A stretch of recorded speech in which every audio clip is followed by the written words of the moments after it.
everybody, and welcome to Sideline to Speedway here, episode, I don't know. And you're probably wondering, how do you not know what episode you're on?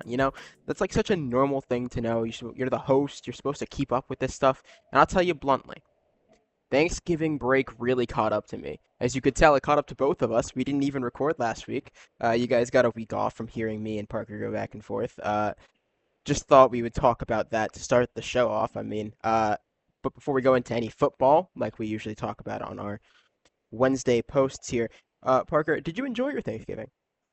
I loved my Thanksgiving. It was very fun. A lot of fun to eat a lot of food. See family, which that always takes a backseat on Thanksgiving. Like, let's be real. We're all here for the food. All right, come on now. It was my first time back home for more than a couple days from college, so that was fun. Um, I enjoyed Thanksgiving. I didn't eat nearly as much as this guy did probably, but uh, it was still enjoyable to be home for a couple days. Got to watch some good football too, which is always fun, which will lead us into what we got to talk about today, and that's NFL Week 13 and the college playoff picture. Championship week coming up. We just passed rivalry week. We are so sorry we didn't get to give you guys our rivalry week predictions. Um, I will say the biggest upset, quote unquote, of that week, I was gonna predict anyway. I will be honest. I'm not gonna like beat around the bush here. I was gonna predict that Texas to beat Texas A&M. Um, I'm not gonna lie to my viewers here, like somebody. Okay. Um, Easy to say in hindsight, right? whatever. Let's just real quickly for anybody who didn't get to catch week 13 games and the Thanksgiving games in general. Let's tell them what they missed this week. The Packers on Thanksgiving beat the Lions 31-24 in a close game. Cowboys beat the Chiefs 31-28 in another close game. And then the evening game, Bengals destroy the Ravens 32-14. We'll get back to that game in a moment. Um, Bears beat the Eagles 24-15 on Friday for Black Friday's game. The Dolphins beat the Saints 21-17. Texans beat the Colts 20-16. Just saying. Just Jets saying. beat the Falcons 27-24. Wow. Kirkomania has run wild. Man. The 49ers beat the Browns 26-8. The Panthers beat the Rams 31-28. It's a big win for the Panthers. The Jaguars beat the Titans 25-3. The Bucks barely hang on against the Cardinals 20-17. The Seahawks just annihilate the Vikings 26-0. We'll get to that as well. The Bills beat the Steelers 26-7 in a pretty meaningless game for the Bills at least. The Raiders lost out to the Chargers 31-14. The Broncos were able to take Sunday Night Football over the Commanders 27-26, and last night, as of us recording this, the Patriots took care of the Giants 33-15. I won't tell you guys what games I got wrong, but I will tell you I went 10-6 on predictions this week, so I felt pretty Oh, confident you about kept myself. track. I did keep track of myself. I always do. I have a notepad actually, just so I can keep myself in Hmm. check. So, anyway, that's what happened this week around the league. Before I get into any of the stories or anything like that, um, you know, look, I hate doing this, especially because we all just ate really well, and we're all probably a little bloated, and this is probably gonna hurt a little more than extra, but we do have to pull out the belt and give some teams some Oh, BTA. Thanksgiving belts. Look, Thanksgiving belt stinks, man. it does stink, but you know who stinks more? Who? Purple Purdy. Oh, disrespectful. Ben Brosmerberger. The who? Peyton Maxing. This is Tom Brady disrespectful. Jr. Do you see who I'm talking about right here? Are we talking about Max Brosmer, perchance? Yes, we're talking about Max Brosmer. Look, all I could hear about this week is how this guy's going to come in and have his, Tom Brady resurgence game. He's going to come in as an undrafted free agent and come in as a rookie and tear up the Seahawks defense. And what did we get? What did we get? Do you want to tell me what we got? 4 interceptions, maybe. 4 interceptions. We got an under the hand pick six. We got an absolute BTA. And look, I got one thing to say. Cam Chancellor looked great out there on the field. Earl Thomas was looking great. Richard Sherman, all of the well, wait a minute. I'm getting I'm getting word that was Was that not the Legion was of that Boom. was I'm that sorry. I think I met. It sure looked like the Legion of Boom. was Look, that all I can Ernest say right now, Jones? Ernest Jones. I'm sorry, wait. Oh, that was not Bobby. I thought that was Bobby Wagner. Okay, I'm getting word it's actually Ernest Jones. Sorry. It just looks like the Legion of Boom out there. Is it better than the Legion of Boom? Statistically, it's right there with it. But we're not going to get into that. Instead, we're just going to talk about this embarrassing Minnesota Vikings quarterback situation. I mean, Justin Jefferson can't get him a single quarterback to throw him the football, and he's radio silent through it all. I mean, it's quite amazing. And so I'm going to reserve the belt from Justin Jefferson, even though he had how many yards? 1, 2, 3, 4 yards? Never mind. He's getting the belt too. Nobody is exempt from this. I can't even pull out the Jackson Smith and Jigba jersey either because he didn't have many yards either, about 23, 26, something like that. But so the record's not looking great for him, but it doesn't matter because the Legion of Boom is back, and a quarterback like Max Brosmer is not going to do anything against him. So any Vikings fans that were saying this is going to be the week for Max Brosner, take this absolute BTA. You might as well give BTA to both offenses because that was not a fun offensive game. Oh, It come was bad. on. It was bad. I have Sam Hey, Darnold in fantasy. He scored me like 10 fantasy. It was bad. It yeah, was anybody who rough. had injured, and look, one offense put up more than 0 points. This is That's all it true. took to win the This is game. true. So, You know what offense put up a lot of points this week though? I'll tell you, it wasn't oh, the Ravens. It oh, was the Cincinnati Bengals. The Bengals put up 32 on the Ravens, 32-14. They took victory in the night game on Thanksgiving. Look, I said a couple weeks ago, last time we were here, keep an eye on the Bengals because this team is playing with everything they've got. Their season's on the line every single week. They lose a game, they're done, basically, right? And guess what they do? They go into Baltimore and took care of business. They did exactly what they needed to do, and this was going to be their hardest game. Me and you would probably both agree. If you look at their schedule, this was the hardest game. This is the one they absolutely had to win, and they did yes. just that. And they did it controllingly without T. Higgins. So the belt goes to the Ravens. The Ravens offense, the Ravens defense, the Ravens coaching, who's been getting the belt since week 2. Um, I don't know, man. This is a collapse from Baltimore on a talent perspective. There is just so many things not clicking. I don't know why. I couldn't tell you why. Um, the coaching seems off. The defense, again, it's not as historically bad as it was at the start of the season, but still obviously not great. Allowing 32 points is never a good thing. And Joe Burrow in his return game looks fantastic, which is exactly what the Bengals needed. Now they have life. This team, at least, if it doesn't get into the playoffs, they're going down swinging. So uh, there is stuff to look out for from Cincinnati, but with that being said, Baltimore, you do have to face the belt and get some BTA. Yes. Look, I think serious conversations are going to be had about the Baltimore Ravens, depending on how the rest of this year goes. Even if they, let's say they went out and go into the playoffs, losing the AFC Championship. I want to ask you right now, do you believe that Harbaugh will be fired in that scenario? I think in order for him to be fired, they have to miss the playoffs. Wow. So you think that if they make the playoffs and get blown out in the wild card game, I mean, absolutely smacked, do you think Depends Harbaugh by keeps who. his If job? they get smacked by like the Steelers, I'd be concerned. But like if they play a team like again, the Chiefs, the Bills, the Patriots, the teams that are at the top of the conference or have historically beaten them in the playoffs, I don't think it'll change much. I think that'll just be like another year, like, oh, well, it's another wasted year. But if they get smacked by the Steelers or somebody like, I don't know, the Texans who make the playoffs or the Jaguars if they win their division, then I think there'll be some like, okay, maybe we need to make a big change here. But if not, I think the Ravens will probably keep it as is, which I don't agree. I'm not saying that that's what I would do, but that's what I would expect to be the scenario. I don't know because every year is the same thing for these Ravens.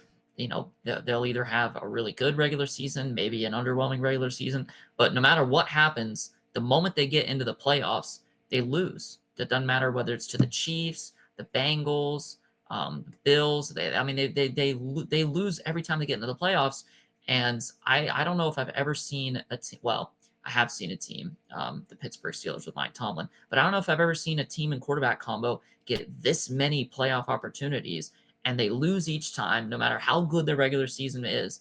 They get to the playoffs and they can never get it done. They haven't even made a Super Bowl since Harbaugh's Super Bowl victory over almost 15 years ago. So for me, it's just I think changes absolutely have to be made because the Ravens are wasting away a generational quarterback talent. Very rarely do we see a quarterback with the arm and leg talent combined that Lamar Jackson has. I mean, it's incredible, and they're wasting it away right now with you could say bad coaching. I'm not saying Harbaugh's a bad coach, but something has to change right now because this cannot keep happening.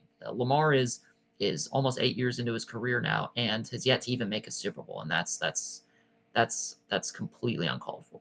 I think to me, it's interesting you bring that up because if you think about it, of the top consensus four quarterbacks in the NFL between Burrow, Allen, Mahomes, Lamar, only two of them have made a Super Bowl, and only one of them's won one.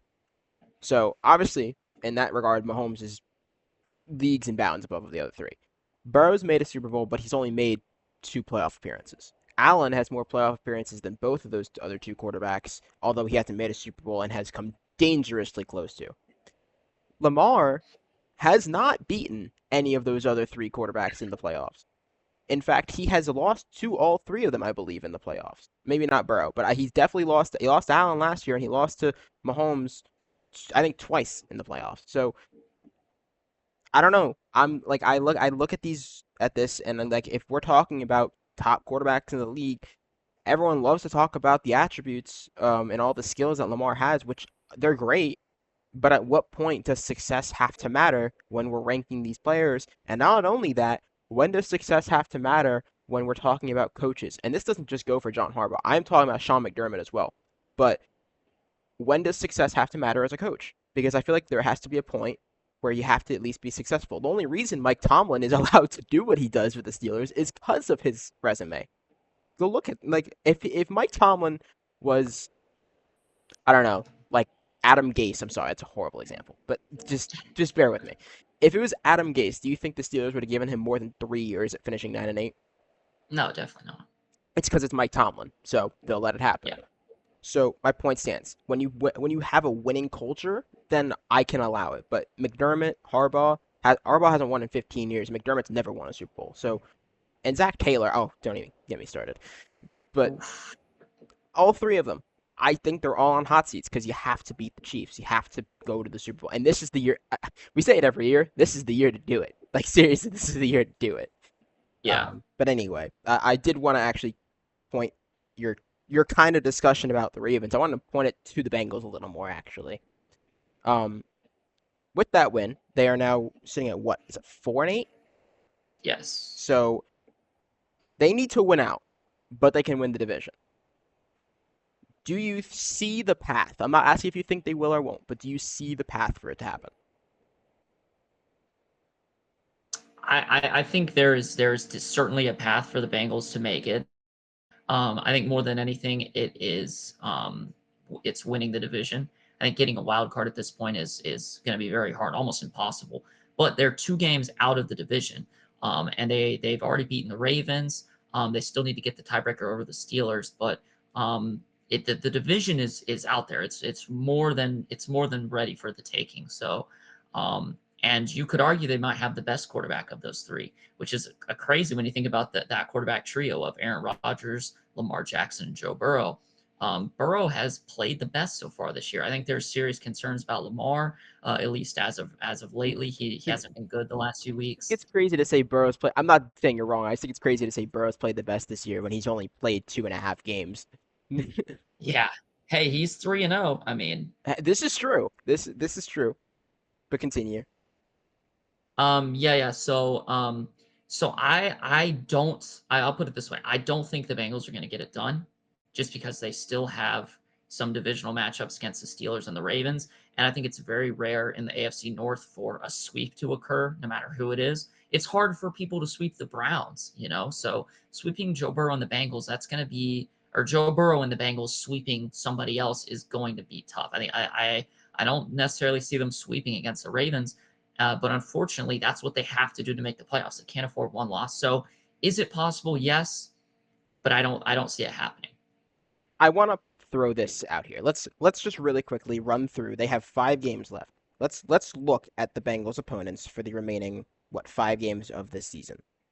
So this coming week, which we'll get to this game in a moment, they play the Bills. This could be their hardest game as well. A lot of people are looking at the Ravens. I think this could be their hardest game remaining. Um, but they are historically good against the Bills. That does play in their favor. Then they play the Ravens again, and this time they play them at home, which is important. That is the best case scenario because if they were playing this game on the road and needing to sweep, it'd be a lot more difficult. But playing at home really helps. Then if you look at the next 2 games, they have I believe their easiest game. Yes, probably one of their 2 easiest games here. They play the Dolphins, although in Miami, 2 high power offenses. So it'll be offense versus offense, which quarterback makes less mistakes. And High-powered offense. I think so. I think so. You'd be Oh shocked. my The Dolphins for whatever reason will go from scoring 16 in the cold to scoring 35 in the warm weather. I don't get it. I'm I not. don't I know mean, about you high know it. power. They're still This gonna. isn't 2023. I can't call them a high-powered offense, My but point anyway. being, it's still in Against the Miami. Bengals defense, it could be. I mean, That's what I'm saying. It could be a high powered offense. It could be. okay, Anyway, but anybody can. I mean, come on now. whatever. The Ravens weren't. Then the Bengals play the Cardinals at home. That should be their easiest win left. And then they play the Steelers again. Or no, they don't play the Steelers. I stand corrected. They don't play the Steelers. I thought they did. They play the Browns in the ending game of the season. So Mm. all those games being said, they're very winnable. They're not easy, but they are winnable games. If you asked me today if I thought the Bengals were going to make the playoffs, this is the hardest answer. This is the hardest question to answer, I think, in all of football right now. And I think they will. I think looking at their schedule, which I guess this gives you a early sneak peek of my predictions for later, but I think they can win out. And I think it only requires Pittsburgh to lose 2 or 3 games. 2 games? 3 games? I don't know how many games it is off the top of my head. It only requires them to lose 2 or 3 games. They have to beat the Ravens again, which they will in this case, and then that kind of takes the Ravens out of the division almost because they're out of tiebreakers against the Bengals. So then there's that. So I think the Bengals can easily take this division. I don't know how good they'd be in the playoffs because their defense is atrocious, but they can get there, which they need to, I think, especially for Zach Taylor's case. So I've calculated a scenario for the Cincinnati Bengals to make it. This one's for all the Bengals fans. This Pittsburgh Steelers only need to lose one more game. The Steelers can be a wild card team, and it doesn't matter. The Bengals can still get in. So let's say the Bengals win out, right? Then all they would need to do is they need the Ravens and Steelers to, or sorry, no. The Steelers would be 9-8 in this scenario because they would need the Ravens and Steelers to split, which would give each of them a loss, right? So then they both have 7 losses. And then they need the Steelers to lose to the Lions, which would give them 8 losses. And then the Bengals need to go and beat the Ravens as well. And so then that puts all 3 of them at 9-8.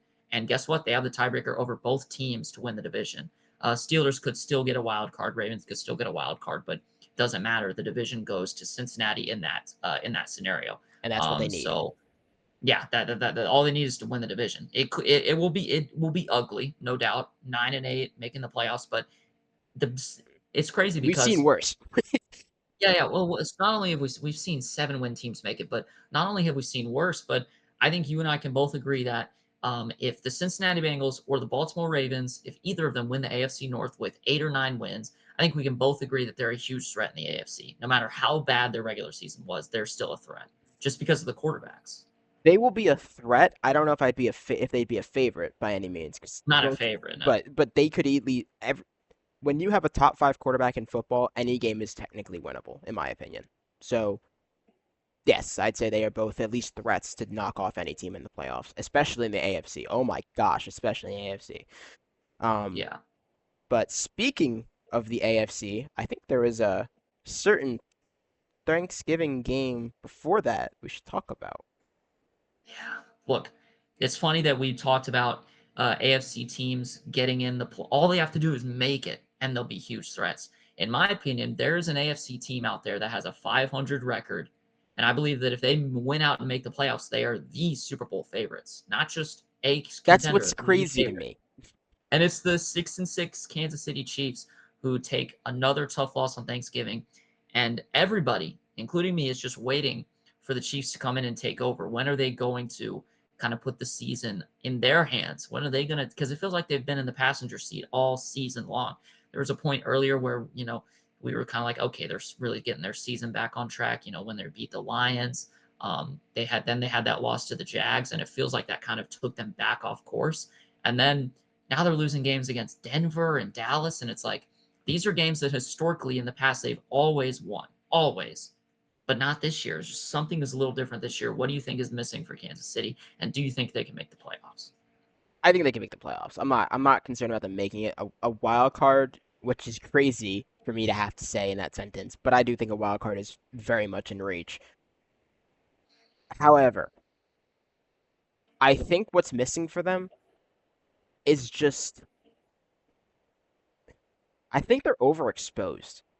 And I know that's going to sound like crazy, like why we've seen dynasties before who lasted. I mean, the good Patriots, they lasted 20 years. But I think this Chiefs team's overexposed. They have the same talent they've had for the last 3 or 4 years. They're obviously they have the same coach. Nothing's changed at quarterback.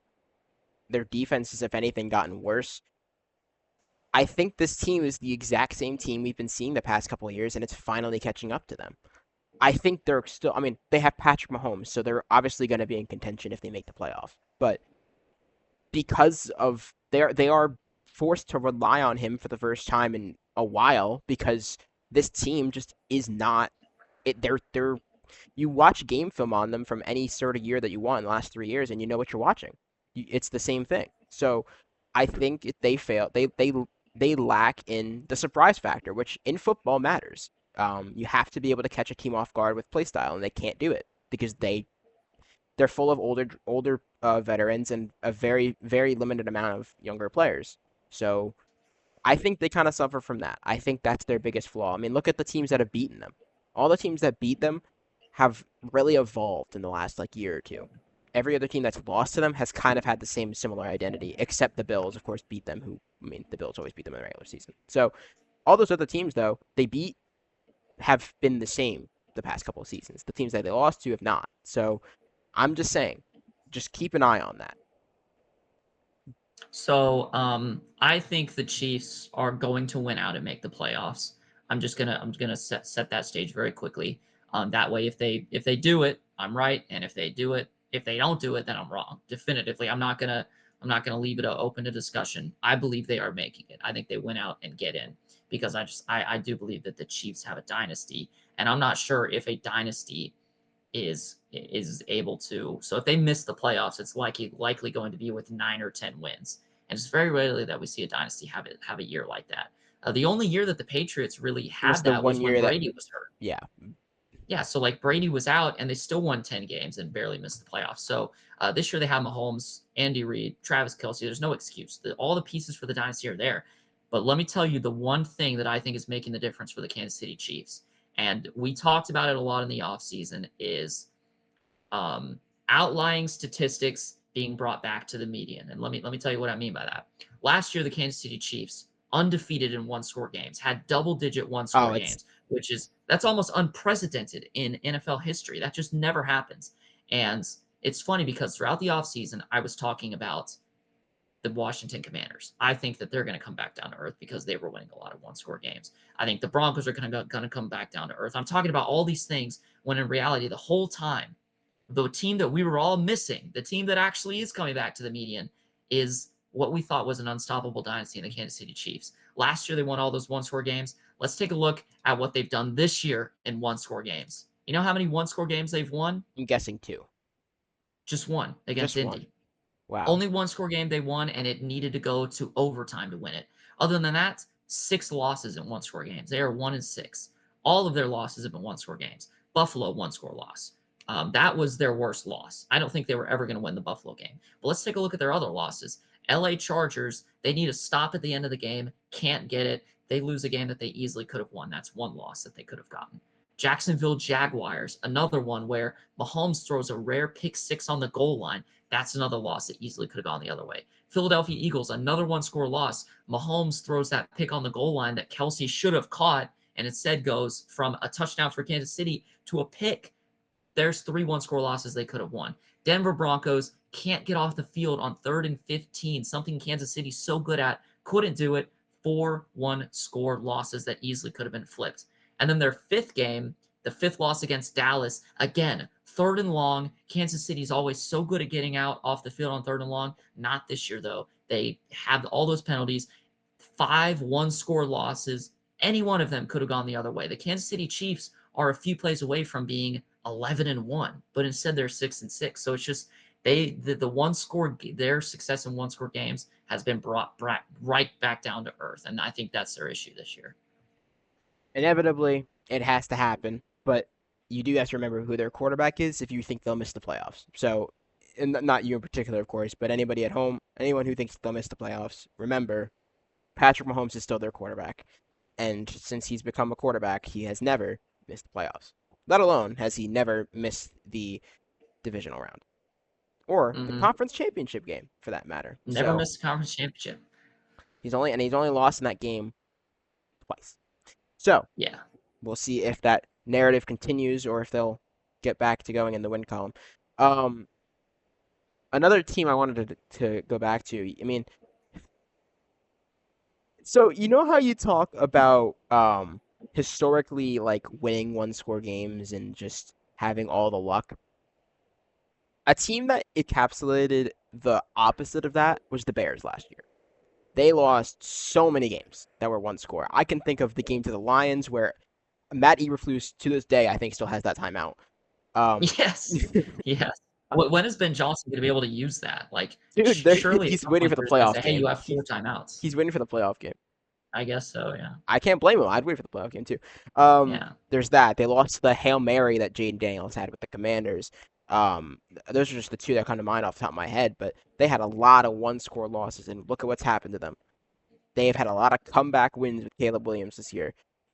He has probably been, if behind Baker, the second best quarterback when playing from behind this year, if you had to ask me. I don't know if that's ridiculous to say, but they have Bo Nix, maybe Bo Nix. They're in that conversation. But my point being, he's one of the best in the league at it. So he doesn't falter under the pressure, which is the one thing that was really important to see from him when he got into year 2. Because we know how good he can be. We've seen his athleticism. We've seen his when he can be accurate. We know what he can do with the football. It's about doing it when it matters. And this year, he's really in the fourth quarter, especially shown up. So the Bears have won 9, 10 games? I don't know how many wins they're at right now. They're 9-3. 9-3. So they are leading the NFC for the first time since. I'm not confident on this answer. I know they led their division in 2018. I don't know if they led the conference that year. Probably not. But I bet the last time they led their conference was when they made the Super Bowl, right? 10, somewhere in that like late 2000s, early 2010s area, right? Long time. But long time. So I know the Bears are very happy. I know the Packers fans are pooping themselves. We're not used to this. This isn't supposed to happen. It's not supposed to happen. First so I it was guess the Lions, now it's the Bears. Like they're supposed to own these teams, and now they're might lose the division again. And don't ask the Vikings how they feel. So I guess my point of discussion here, I wanted to bring this up. Do you think this Bears success can last? I think the Bears they've earned what they've done so far. They've been a great 9-win team.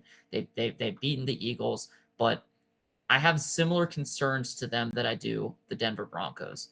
And it's that I don't think they're getting fantastic quarterback play right now. I just don't. We talked about Bo Nix and Caleb Williams both being great when they're playing behind. Here's the problem, though. When you get to the playoffs, you're not going to be playing the Giants, the Vikings, teams that both the Broncos and Bears have had to come back and beat. You know what I mean? You're not going to get a chance to play those teams in the playoffs. When you go in the playoffs, you're going to be playing fundamentally sound teams like the Rams, the Seahawks, the Eagles, who they actually just beat. Huge credit to them. And they were ahead Both pretty teams much the actually entire have game. beaten this season. Both teams have beat the What? Eagles this season. The Broncos and Bears. They have They have, both done yeah, they that. have. Kind of interesting. But so I don't think this is the year for the Bears to win the Super Bowl. Oh no no I no think I no. need to see a lot more out of Caleb Williams, but a lot of people think they could win the Super Bowl. I just don't see it. So I don't believe there's true Super Bowl contenders, but I absolutely think they're a great team and they deserve the credit they deserved. What do you believe? This team reminds me a lot of the 2021 Titans. You remember that team that won the 1 seed just by this seemed like a pure stroke of luck? What? No, but seriously, like their offensive identity is completely different, but they're winning games. They just when it matters, they just win. It doesn't make any sense. You'll be watching a game, you'll turn your phone on, you'll see third quarter, 3 minutes left, the Bears are down by 10. You're like, oh, this game's over. You'll turn your phone off, you pick it back up, 30 seconds left in the fourth, Bears are leading by 5. You're like, it makes no sense. But the Bears do what the Bears do, and frankly, that is just winning games this season. I don't know. That's a shocking sentence to say. But they have been winning games. Ben Johnson has really. It took a little bit. They were not. They didn't start off very strong, but they really have come into their own. So I don't know. I don't think this team will go far in the playoffs. To be honest, I think if they win the 1 seed, they're a first round. They're a first game exit. But um, I don't know. They could win a wild card game. Wouldn't shock me entirely. But we'll see.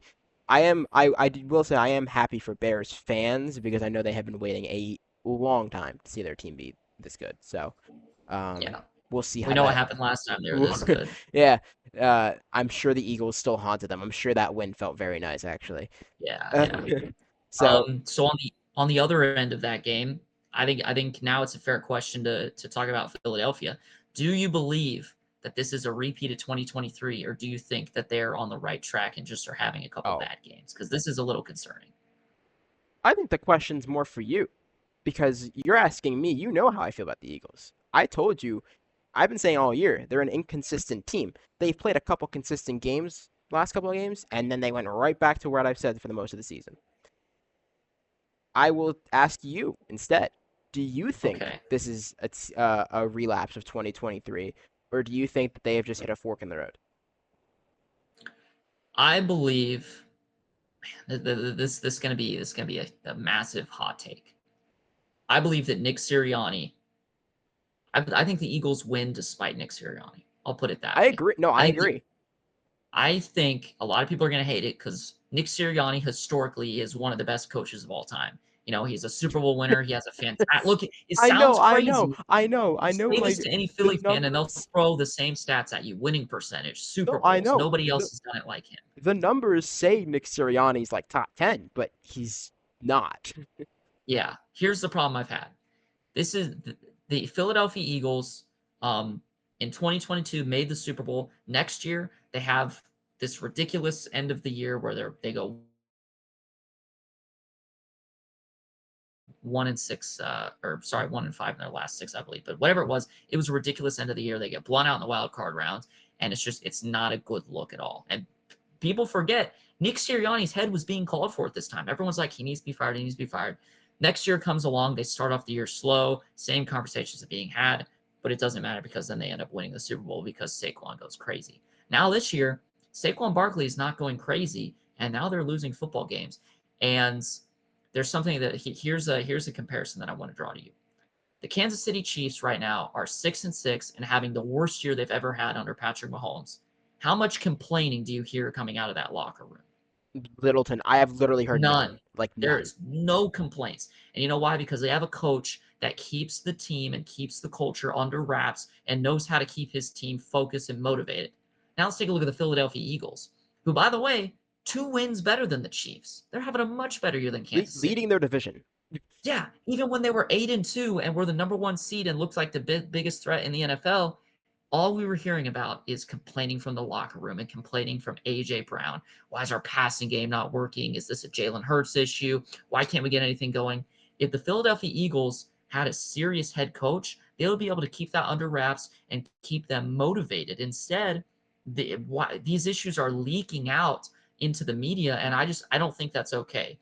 Some people believe that that's a good thing for Philly. They need to have a chip on their shoulder. I don't know if that's the case though. So I think that Nick Sirianni, like, I think he's won a Super Bowl. He's made two. I think he's earned his right as the head coach of the Eagles.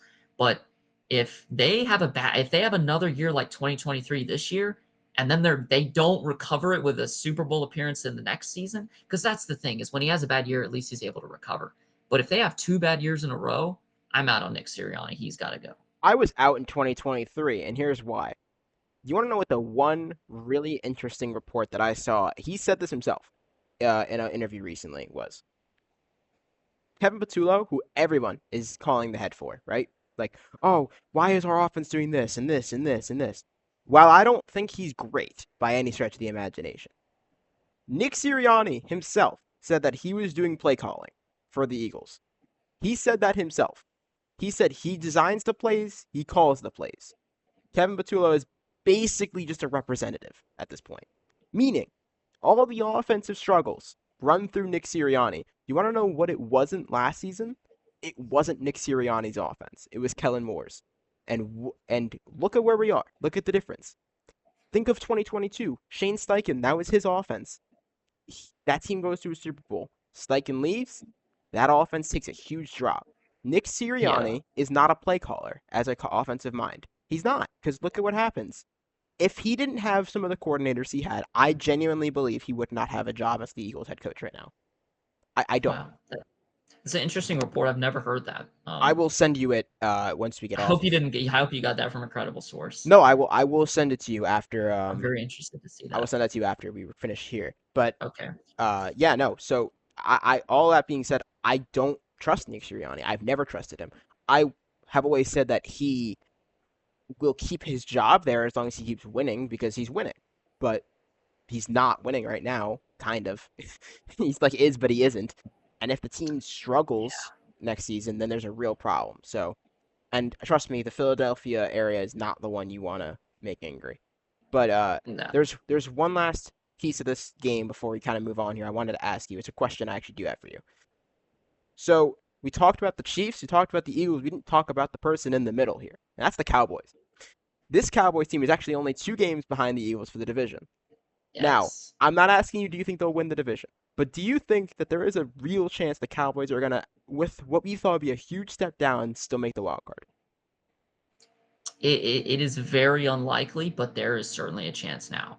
After beating the Eagles and beating the Chiefs, there is a very real chance. And I think that if they beat the Lions on Thursday night, the playoff spot is almost in their control. They would need some more losses out of San Francisco, but I think that's absolutely possible. The Cowboys can still win 11 games. I know it sounds crazy. It certainly doesn't look like that because of the tie that's on their record, but they can go 11-5-1, and that is more than good enough to get in the playoffs. So the Cowboys, it kind of feels like their fate is in their own hands. If they beat Detroit on Thursday, the rest of their schedule is relatively manageable.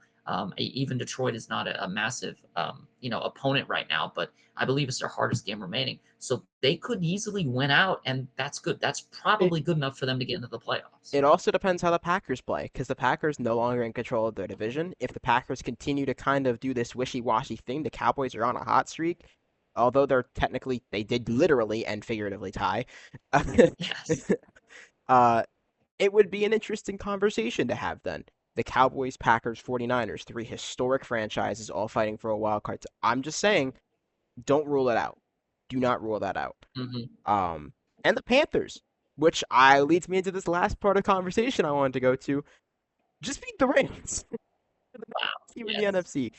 So there are 4 teams that have all generally not, except for maybe the 49ers, have not been serious teams, very serious teams in a handful amount of years that are in contention for these playoff spots right now.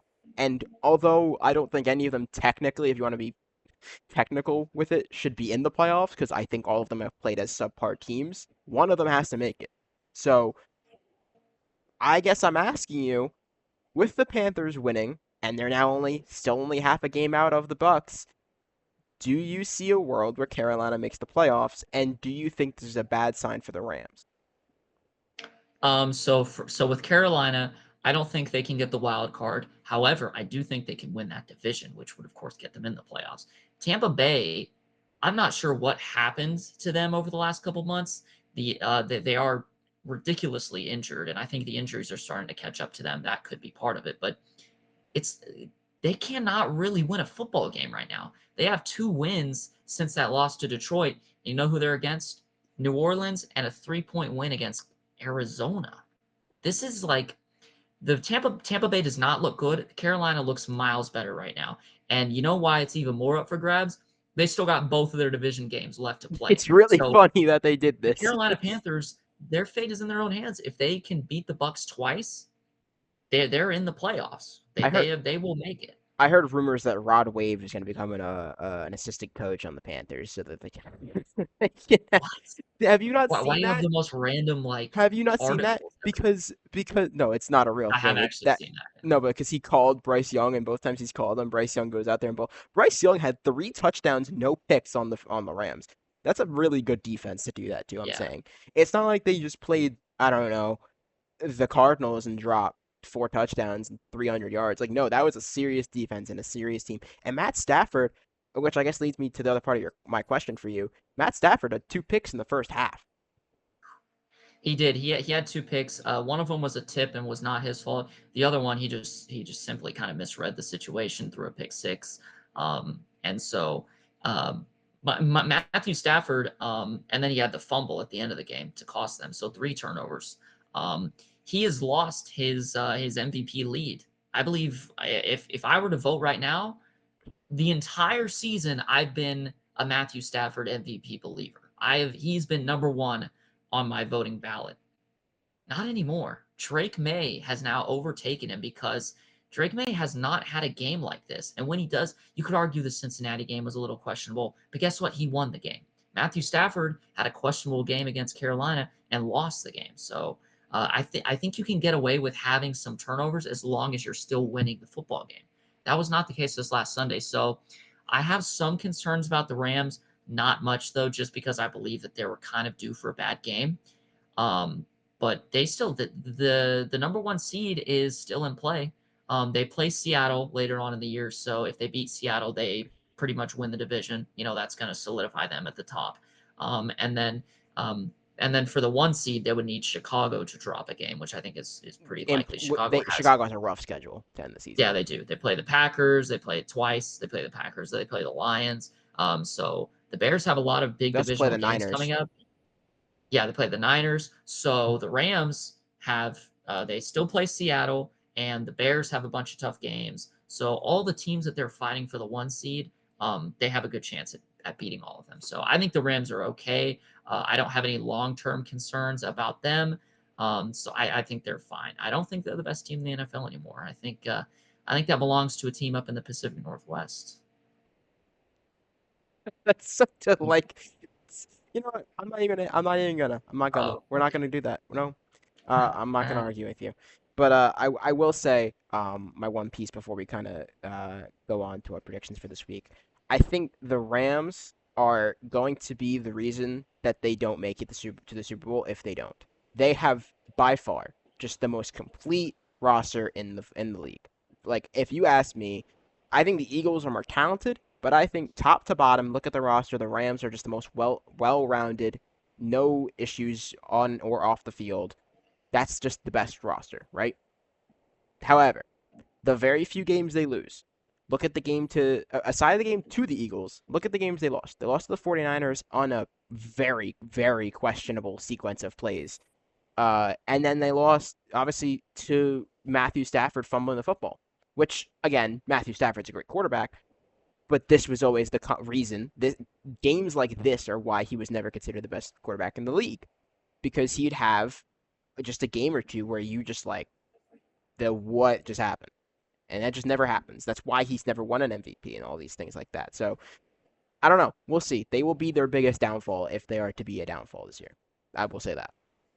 I don't know But if I agree with that. I have seen teams outplay them this year and not win. You know what game I'm talking about. yeah, I do know which game you're talking about. So Whatever. look again. I'm going to mention that team again.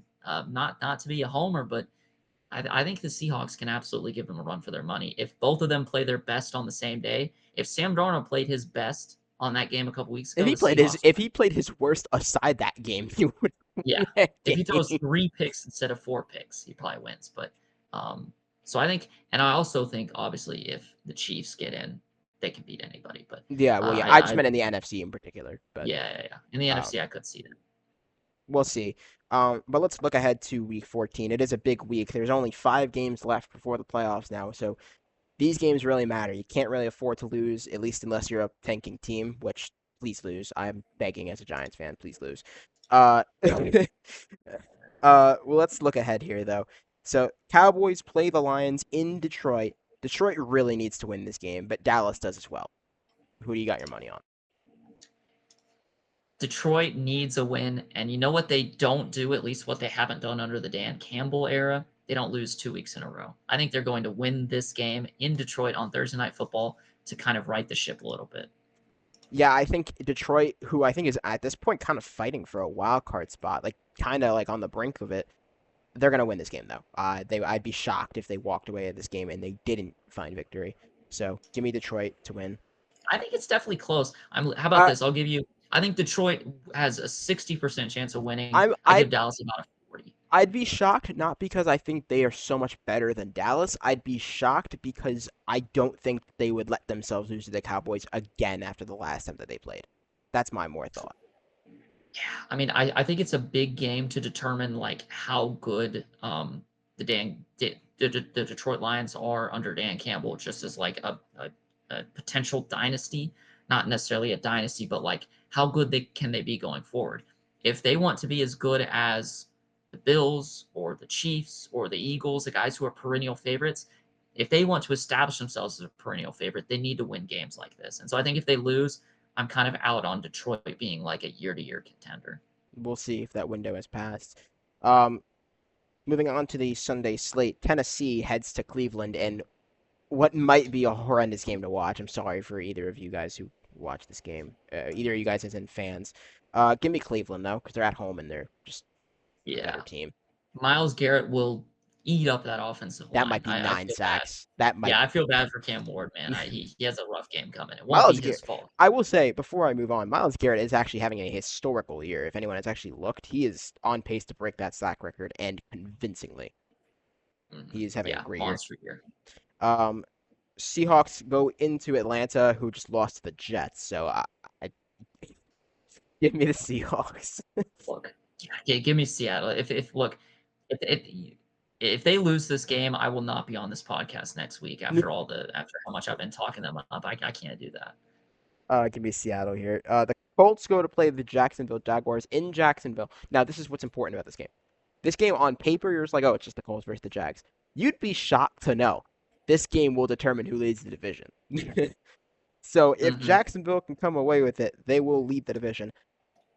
However, I don't think the Colts lose 3 in a row. As much as I would like to see it for my own agenda, I don't think they will. So give me the Colts in this game.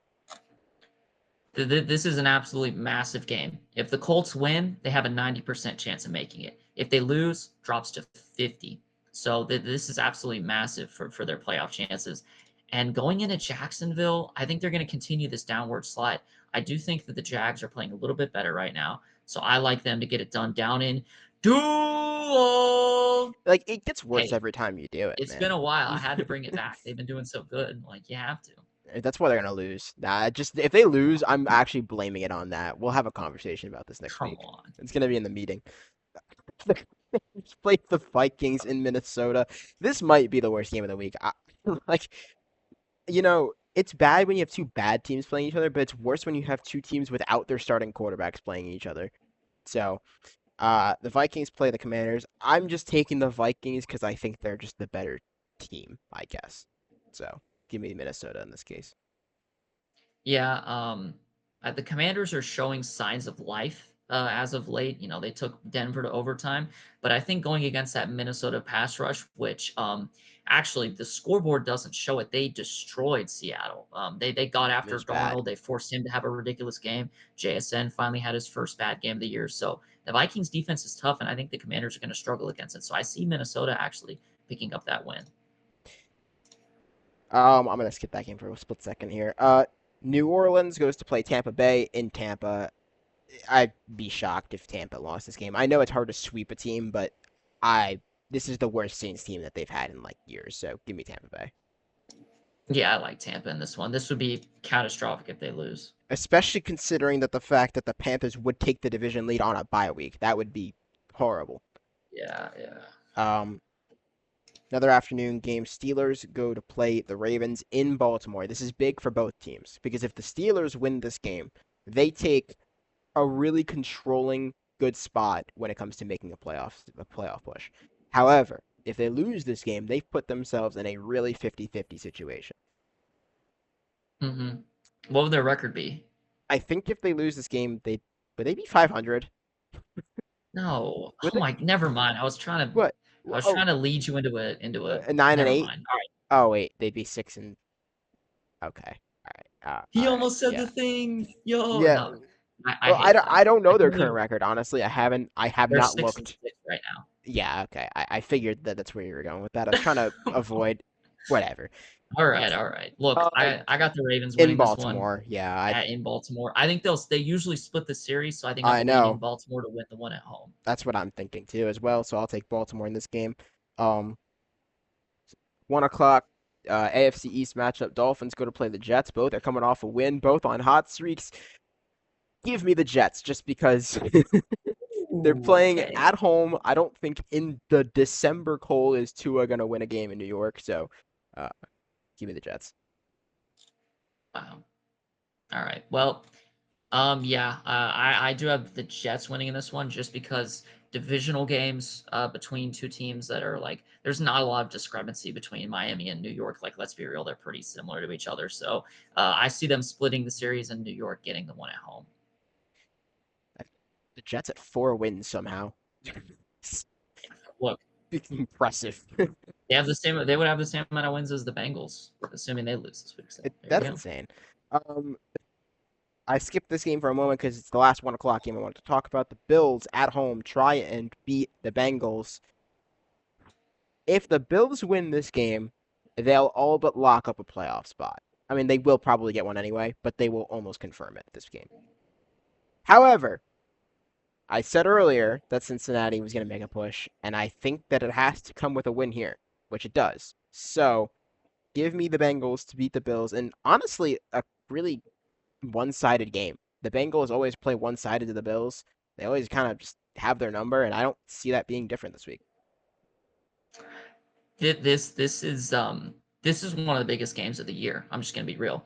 If Buffalo loses, their playoff hopes are seriously on the line, and if Cincinnati wins, their chances of making it are very real. I mean, at that point, they would if they take care of business against Baltimore and Pittsburgh. Actually, they've already finished up with Pittsburgh. If they take care of business against Baltimore, they're in the playoffs. So this is a massive game, and I think with everything on the line, the Cincinnati Bengals have looked pretty good lately. I mean, their defense held Baltimore to 13, so I think they're actually going to go into Buffalo, which is a team that has kind of looked sketchy over the last couple months, and I think they're going to win that game. I don't think this. I think Buffalo will be good by playoff time, but this isn't the game that they're going to turn it around with. I think this is a really dangerous team to be playing. So, give me the Yeah. Bengals here.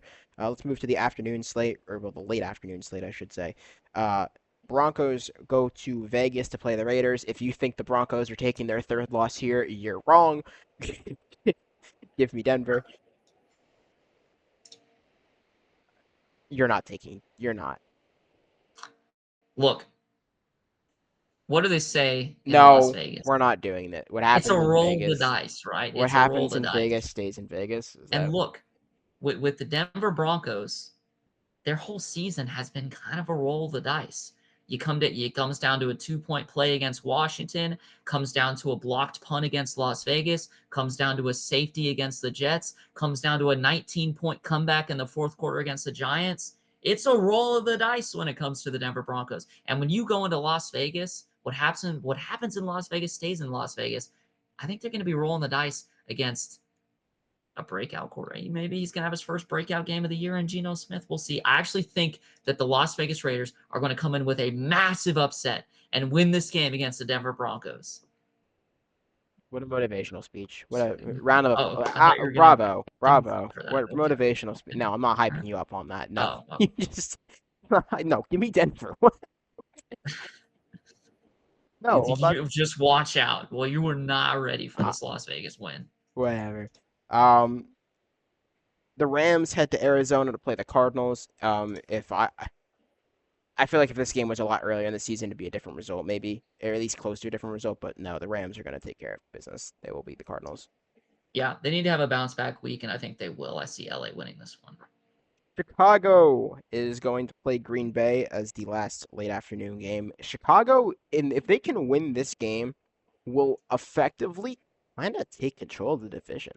So I'm gonna say they won't. Only though because they are playing in Lambeau. So I'm going to take the Packers at home to beat the Bears. How many times has Caleb Williams lost when he goes into Lambeau Field? Is it four, three? I actually don't know. None? Zero. He's never He's lost. I've never actually never lost. known that. Never lost in Never Lambeau. lost when he goes to Lambeau. That's all going to change this weekend, though. I think Green Bay's going to win it. I'm sorry. Look, you thought I was leading into a Caleb Williams victory, but I can't do it. I I think Green Bay's going to win this one. I will say I didn't even do the math in my head to think about the fact they've only played in Lambeau once because I was because they only played at home once against them. So okay, my brain did not work right Yeah, there. no, you Wow. said 4 times. I was What? like I was like four because I was trying to think of how many times they played the Packers and then I realized like Oh, oh okay. and then in my head Okay. I realized whatever you get what I was thinking. That's a good dodge. You didn't think Caleb Williams was a 4-year quarterback, right? No. I thought he was like he played. I was thinking like three or four is how many times he's played them, and Yeah, then yeah. okay. Texans go to Arrowhead to play the Chiefs on Sunday Night Football. Now, if the Texans win this game, this will save their season. Whatever happened before, it doesn't matter. They beat the Chiefs and they're effectively in the really in the playoff race, especially for their division. So that's why it won't happen. So that's why the Chiefs at home against a team that they are historically beating, just give me the Chiefs. That's it's interesting you said that because a team they're historically beating. How many times have we said that this season? And then they go ahead and Yeah, lose. yes, but It's happened so many times. I will say, of all the teams, this is a team that I have actually never in my lifetime seen them lose to. Okay, all right, all right. I'm I'm serious. I'm going Chiefs on this one, but I would like to play a little devil's advocate because I think the Texans are a scary team right now with the best defense. Well, one of the two best Be defenses in close. the league. It's going to be a tough game, but I do see Kansas City in Arrowhead on Sunday Night Football needing a win. I think they're going to eke it out. Are betters or whatever. Uh, I would say that this game's probably going to be like a 28-24 game, if I had to guess, something like that. Maybe. Maybe a little less because the Texans defense, Probably but less, I would say. But maybe a little less. And then on Monday Night Football, the Eagles versus the Chargers, in LA.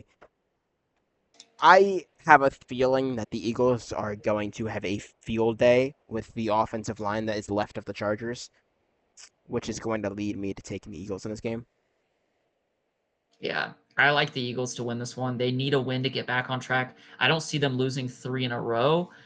So I do see the Chargers taking a tough loss here. And that'll really hurt their chances when it comes to trying to get a sufficient wild card seeding. You don't want to end up playing the Yeah. two.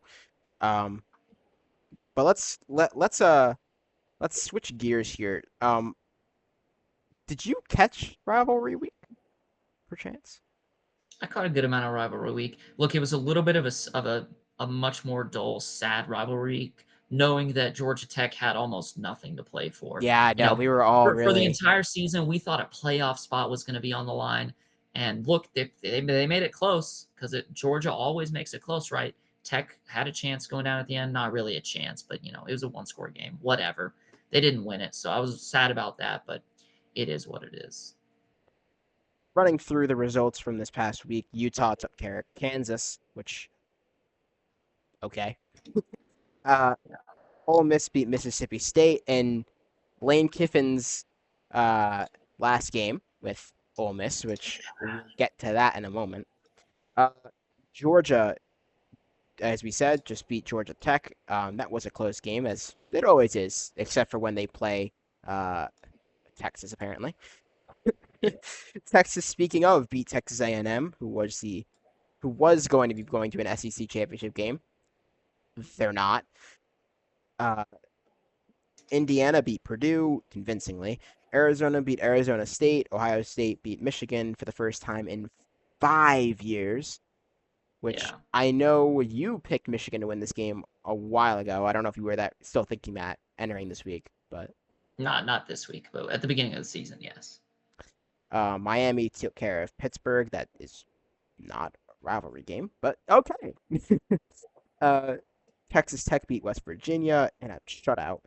BYU beat UCF. Oregon beat Washington in a closer game than people would like to think. Um, Oklahoma skates by LSU. Skates by LSU. That was an ugly game. Vanderbilt just took the last of life out of Tennessee, even though they were already out of the playoffs. Virginia beats Virginia Tech. USC beat UCLA. Alabama hangs on against Auburn. They were in control early. They almost didn't win that game, but they did. Tulane beat Charlotte. Cal beat SMU, and Notre Dame took care of Stanford. So, you are going to get the honor to tell us, the viewers, what the rankings are this week. I will give Really? you the privilege to tell us what is the top 25 that leads us into these championship game weekends.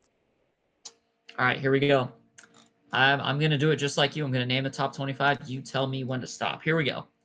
Ohio State 1, Indiana 2, Georgia 3, Oregon 4, Texas Tech at 5, Ole Miss 6, Texas A&M 7, Oklahoma Stop. 8. Ooh, I'd like to say Texas A&M should be higher than Ole Miss. Not A&M, but yeah, A&M. Sorry, brain fart. Texas A&M should be really? higher than Ole Miss. I know that they lost to Texas, but Ole Miss, I feel like I don't think it's a better team. Point blank. Also now Okay. losing their coach. Definitely not now at this point. No. Yeah. But anyway, Notre Dame 9, Alabama 10, BYU 11, Miami 12, Vandy 13, Texas 14, Utah 15, Virginia 16, USC 17, Michigan 18, JMU 19, North Texas 20, Tulane at 21, Arizona at 22, Navy at 23, Georgia Tech 24. Can't believe they're still up there. And I'm then glad they're Missouri. ranked. I'm just glad too. I never would have thought a 3-loss Georgia Tech team would still be No, ranked, but that's incredible they're to here. me. That's incredible to They're me. here. Good for them. Yeah. Good for So, them. no, aside from what I said, again, they've actually kind of been really good with the rankings this year. I will be honest. All things considered, we've seen some years where they haven't, but this year's been pretty A, cut and dry, and B, really well ranked from the committee. So hats off to them for this year, actually. Um, let's look at championship week, shall we? Yes, let's do it. So, North Texas, Tulane. Give me your pick.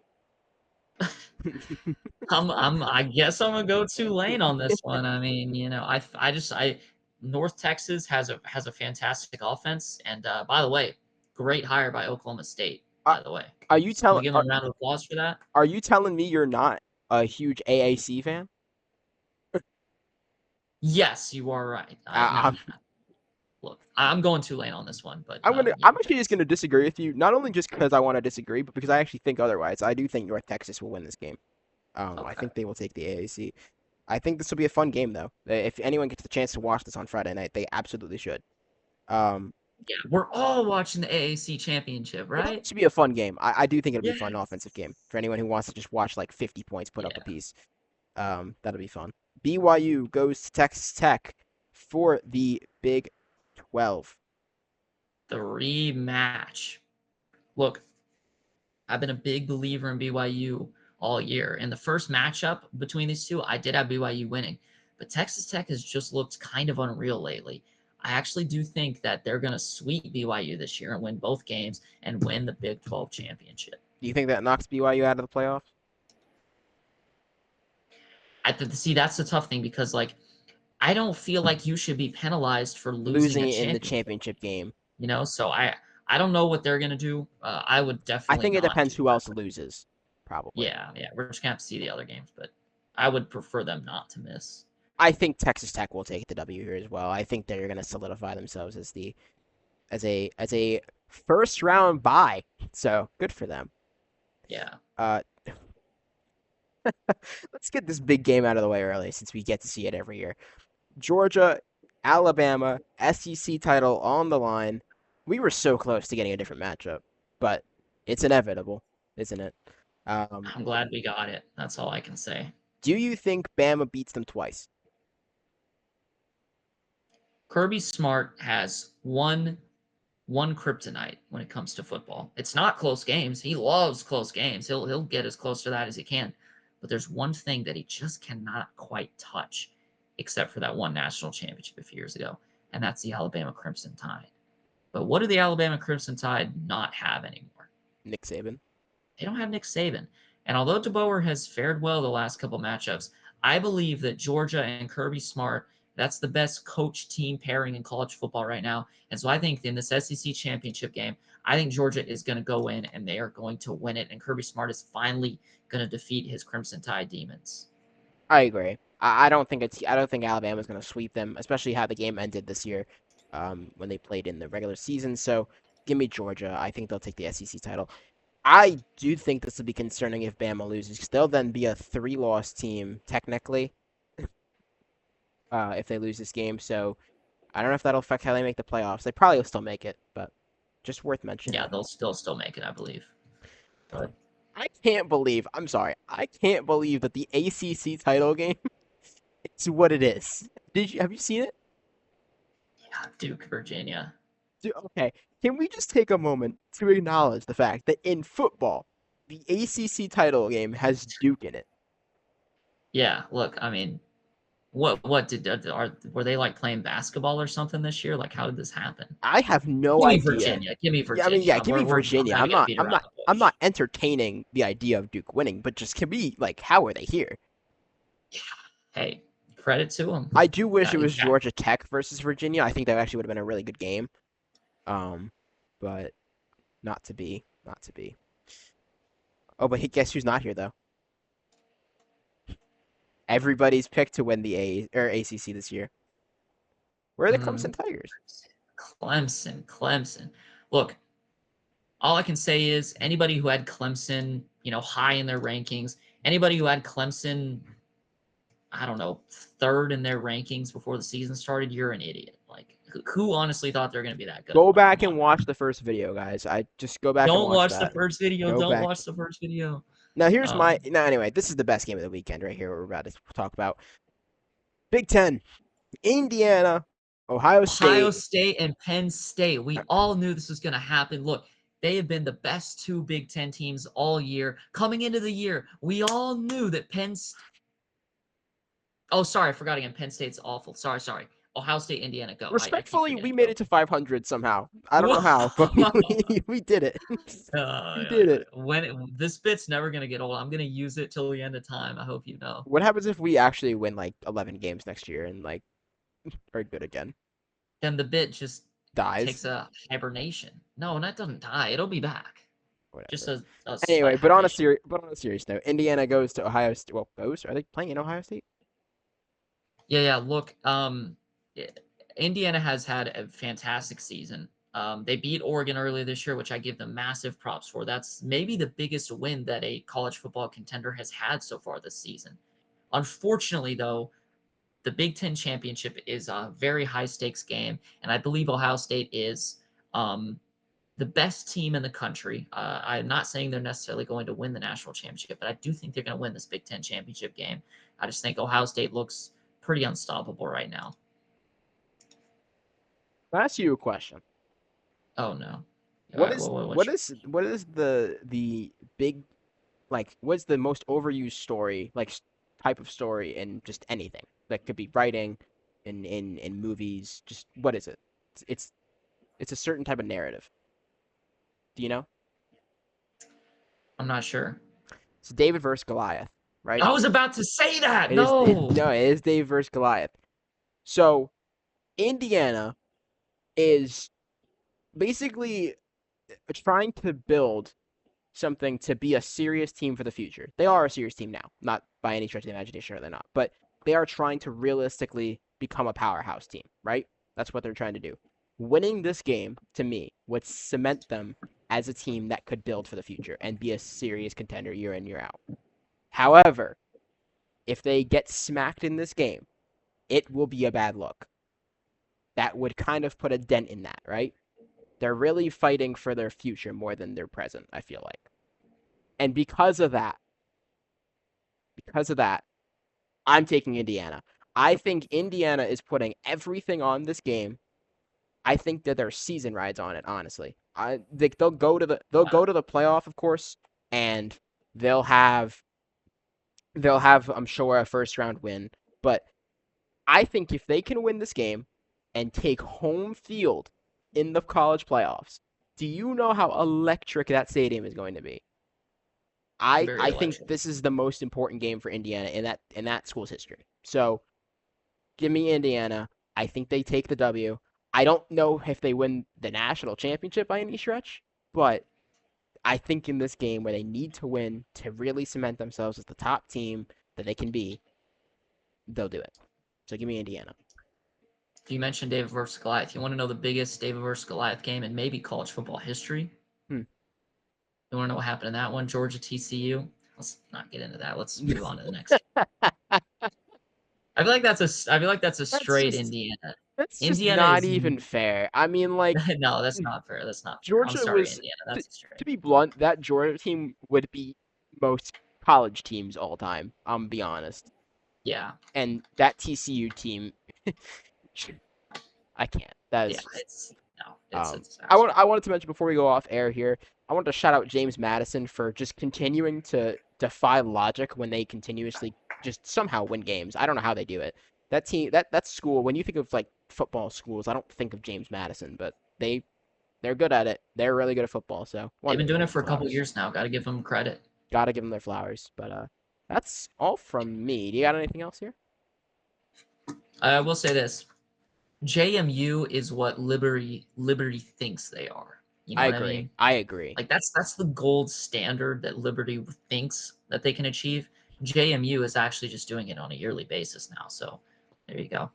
JMU should go to the SEC. Listen, Let's not do that. We were just talking about that TCU game. I don't think we want to recreate that. I almost forgot. I was gonna send this off here, but I actually wanted to talk about one last thing. Um, two things actually. One, Mark Stoops got let go from Kentucky. Kentucky's gonna. I think they picked up the Oregon offensive coordinator. So that's a big step. Hopefully they can take a step in the next couple of years. Obviously it's going to be a rebuilding team in the SEC. So they'll probably go through a rough year or two. But um, the big story, of course, in college right now isn't even about any team in particular. It's about Lane Kiffin. I Yeah. would be remiss to not mention this here at the end of the show. Um, I wish I had more thoughts on this, but frankly, I don't. And the only reason I don't have more intense thoughts on this game or this game on this move is because I kind of saw it coming.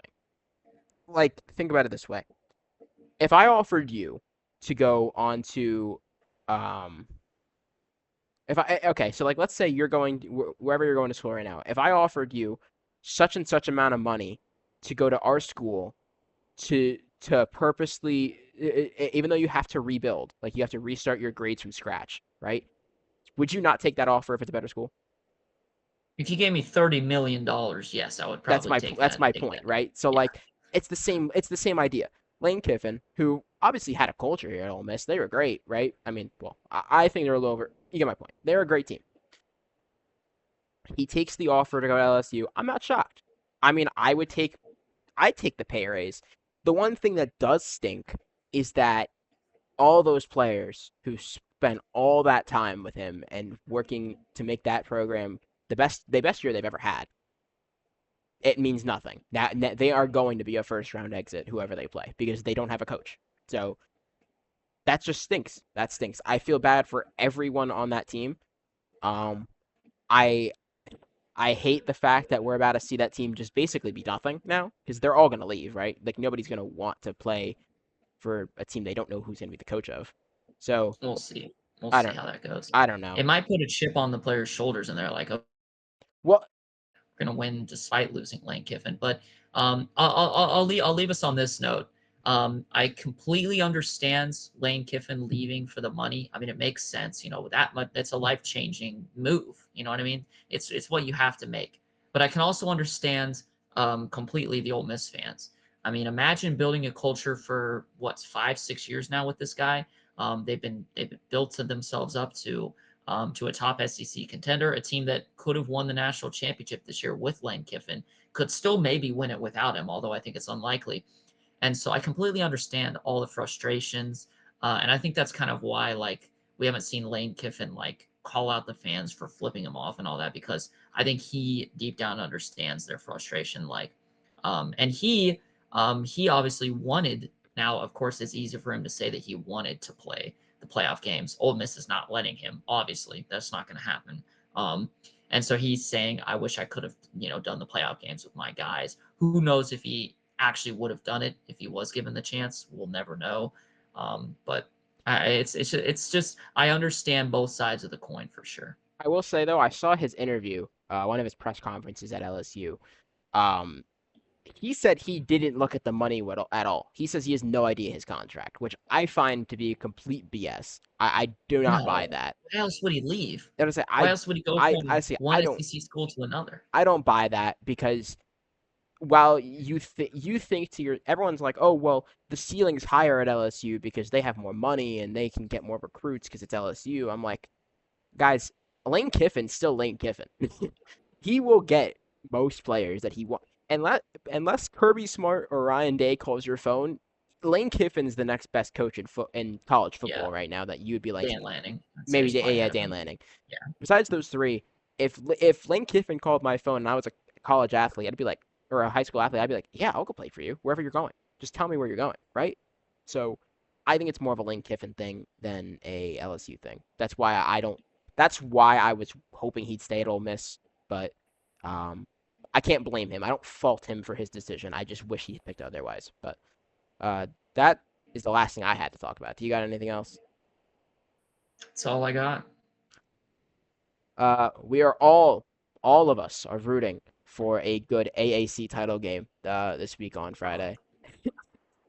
Sure. Yeah, we'll Uh, go for that. and also, my heart will not break this week. The Giants are on the bye.